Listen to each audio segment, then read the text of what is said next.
gaafa jette doktorri illee yoo ajaje qaama seeraatiin illee qabamtee dhiyaachuu dandeetta bakka sanii. Mujattiin bu'aa jirti. Asmisha. Muzammil mujattii waam yoo mujattiin boote mujattii waam. Deebi'ee hin booyini. Hin booyini kottu. Kottu waan jiru yaada irraa fudhaa jirra malee ammatti murteessaan jiru nuti warri jaarsota jidduu keessan kana dhugaa jiru laalee murteessuu dandeenya waan ta'eef. Kottu mujattiin booyiniiti. Akka hin boonne barumsaa fi jibban jedhani booda laalaa jedheen. Kottu asmisha. Furmaata bareeda kaa'aa jira iyyuu bar gara bareeda deemaa jira amma. Booyillaa dhageeffatu tokkoffaa irratti amma nuti yaada fudhaa jirra malee inni illee si jibbee si ari'aa akkas hin jenne. Tasgabbii kee barbaanna waan ta'eef miira boo'ichaa kana sirraa dhaabuu fa'i dhufne ati immoo daranuu boottee nullee nun boochisin. Nu durumaayyuu miira boo'ichaa kee kana dadhabne waan kana furmaata godhuuf asitti walitti qabamne. Namni 5,000 meeqaa kunillee waan kanaafuu as ta'a. Nama si jaalatu si galee. Atillee akka sammuun keessatti dhagame gaastirikiin saayikooloojii sammuu keetii eeguuf jecha itti argama. Anamma nama saayikooloojii biratte waan ta'eef si hubadda rakkoo kee hundaa'u jechuudha. Muzayyan waa wayii si gaafachuu barbaada gaafii takka osoo gara ishee hin darbin. Ati mucattii tana obboleettii qabda. Nama jaalatillee beeku jaalala keessallee akka ati miira jaalala keessa jirtu. Ittiin dawwalina isaa kanatti amma nama jaalatillee beeku waan ta'eef mee ati mucattii akka bu'aa jirtu tanallee agartaa. Namni tokko garuu miidiyaa caalaa yoo gara keessattiin gabbuusanii wajji haasanii suuta tasgabbeessanii nama san itti himanii jedhan hanga tokko amansiisuu danda'an karaa paablikaa kana caalaa mucattii tana gara keessattiin silkii irraa kaaftee understand akka isin si gootutti waan isii rakkoo isillee irraa hubattee mucattii tana gara keessattiin tasgabbeessuu ni dandeessaati.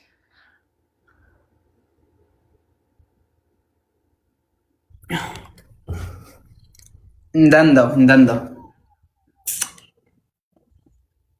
An gara keessattiin itti haasa'uu gonkumaa hin danda'u. Okay, asmisha deebime. Warroonni asirra jirtanillee jaalahmiyyee bubbee shooddee abdiyyee jasmiin namoonni yaada qabda yoo ka jiraatan taate muhiit irraa kaafattanii gaafillee gaafachuus haa ta'uu yaada wayiillee kennuus haa ta'uu dabarfachuu hin dandeessanii bara. Ana qofatti hin dhiisin akka. Muzammiliin bakka amma Usmeen gaafate kan Usmeen irruma deebitee bakka kana tasgabbeessitee gaafachuudha. Tokkoffaa intalli dhalaa takka namarraa qabamtee gaafa jette doktorri illee yoo ajaje qaama seeraatiin illee qabamtee dhiyaachuu dandeetta bakka sanii. Mujattiin bu'aa jirti. Asmisha. Muzammil mujattii waam yoo mujattiin boote mujattii waam.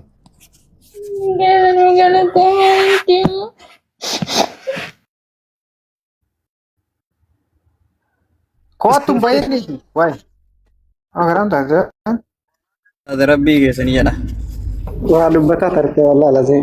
No mirga nama wanno miira namaallee. Miira dubartii. Lakkoo tokko barreessi asmisha deebisa aboo yoo jira. Kottu deebi asmisha. Aboo dhageeffadhu tokkoffaa irratti siif jecha walitti qabamnee jirra. Mucaan kunillee dhukkuba wallaahi Muzammiliin gara keessatti loleeni aboo wanni kuni nuti hunduu obboleettii qabnaati. Mucattiin tuni bootte dura firaankii seene wanni kun garuu dhugamaati. Furmaata kenna jedhanii gara miidiyaa kana giddiin qabnee ifinne jechuudha. Si galee isillee nama deemuu hin qabdu. Teettee namni si dhageeffatu kun hundi isaa sababa keetii jecha taa'aatiin hin jira. Muzammilillee si gaafataatiin hin jirra. Yoo understand godheetiniin nama akka nama agartee namaa hubatu tokkotti saayikooloojii isii eeguun intala shamaraati waan ta'eef barbaachisaadha. Mucattiin tuni maaliif haala amma deemtu kanaan maraachuu dandeetti, ufajjeessuu dandeetti, waan biraa ta'uu dandeetti. Intala shamaraati waan ta'eef nama jaalaan qabame. Usmi dhiifama yeroo tokko bar mucaan Muzammil akka satitti fixee jira bar mucatti dhufumaa miira keessa galte malee wanti rabbii kanaa hin beekamu. Yookiin jaalachuuyyuu mala miira ofii haadhee iddoo intala dhalaati ufaa tasgabbeessitu ufitti deebitee ufumaayyuu ufaa tasgabbeessitu jedhe bara mucaan fixee jira. Yookiin jaalachuuyyuu mala jedhe. Haa deebisu. Kottu asmisha. Ol deebisaati ufuma keetiyyuu uf laalisiin jedhe mucaan bar fixeefii jira. Waan si jibbisiin hin jenne mucaan kun. Si jibbisiin hin jenne. Hin laalla rakkoon qabu nama miira biraa keessa jira. illa Allah kin jedha jira olde miira kee tasgabbeessi yookiin baruuf iftaan keessattuu mucaan kun ishi si jedhu mala namni kun nama wajjin jaalala biraa keessa jiran yookiin walii galanii nama saniin nama jaalala wajjin jiru kana yookiin walii galanii wajjin haasawanii dhufanii falasii ka'uu danda'an ati miira kee of eegi kootu deebi asmishaa rakkoon qabu koot deebi. Muzammil ajaa jirti jettiin mee laala aboo warri mudeetarallee an argaan jiru. Aboo anillee nagartee usmeetummaan mana na yaamtee micattillee akka bilookii jalaa baasu yeroo hedduu na gaafataa turte. Kanumaafin agartee anis ka dhufe malee agartee wallaahi osoo na dhukkubu gastii banee asirra taa'u jira. Micattilleen buute gaagaa agartee namni amma na baay'atu kun agartee dhimma namaatiif osoo taa'u namni nama gatelleen bu'u beete waan tokko taa'eetuma dhageeffata yoo dubbiin isin ta'iniif malee. Olii gaafa fiiguun namni ijoolleen hin jiru. Illee itti goone yoo kan ta'e amma waan tokkoon waddaan immoo asirratti namni tokko sirriidha yaada deebii gabaabaa Muzammil kennee jira. Akka nama tokkootti tasgabbaa'ee miira keessa jirtu keessaa bahii sana booda anuu ofiisi jaallachuu hin danda'a.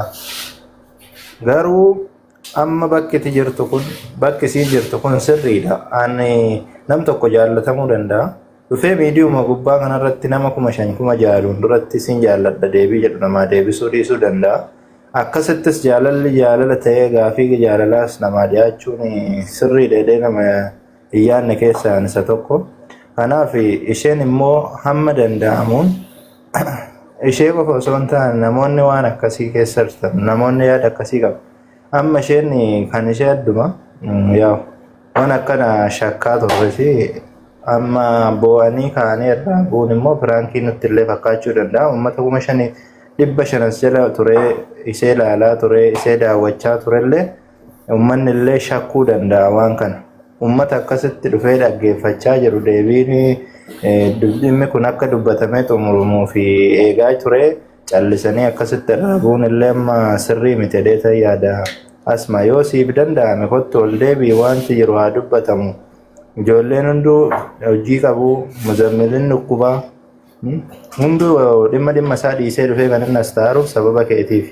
Ati immoo asirratti kan nama kana hunda dhiiftee Muzammil siif jedhee ka'ee rafuu wallaallee hojii isaa hojjetachuu wallaallee.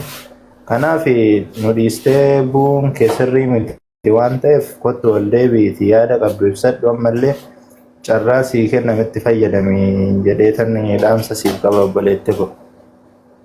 Galatooma. Yoo geeffatte akkaawuntii kee kana hundeessu sana. Abdii yaadannaan imimmaan namichi bara Usmaan akkanatti taa'u jiru akkuma narra gayyaa. Miskiinatiyyaa abshir wallaahi. Rabbi furmaata si haa kaa'u. Nutillee waan jiruun si wajjin jirra. Ammaaf mana kiyya banee waan wayii waan mari'annu jira siin jedhee ture. Mee dhaqiitii oominni mari'atu irratti ilaalta. Garuu ati uf qabuu mokkori uf tooyadhu uf taqoxaxxaruu mokkori. Akka ati goddaamtu hin barbaannu maaliif shamara. Abshir.